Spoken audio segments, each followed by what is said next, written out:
আমাদের দেশে ব্যবসার ক্ষেত্রে টাকা দিয়ে যে শেয়ার হয়, যেমন এক দোকানদারকে আমি 1 লক্ষ টাকা দিলাম, সে আমাকে কোন হারে দিবে, হালাল পন্থা কি? ভাইরা আমার, আপনি কোনো দোকানদারকে 1 লাখ টাকা দিলেন ফর এক্সাম্পল, আপনি তাকে বলবেন ভাই এই টাকা দিয়ে ব্যবসা করার পর যদি আল্লাহ না করুক লস হয়, তো যা লস হবে আমি লস নেব। তোমার ব্যবসার পুঁজি আছে 10 লাখ টাকা, আমি সাথে 1 লাখ যোগ করলাম, তাহলে 11 লাখ হলো। 11 লাখে টোটাল ব্যবসাটা চলবে। ব্যবসাটা করার পর একটা পর্যায়ে দেখা গেল লস হয়ে গেছে, তো তোমার কি চলে গেছে?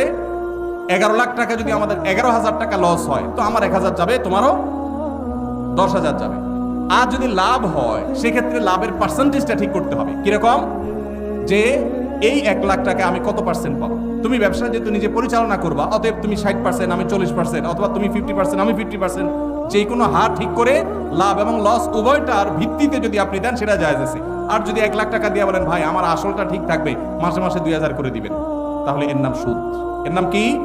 কুল্লু কারজিন জাররা নাফআন ফাহুয়া রিবা। যদি আপনি এটা লোন হিসাবে দেন আর বিনিময় নেন, সেটা কি হবে? সুদ হবে। আল্লাহ আমাদেরকে বোঝার তৌফিক দান করুন।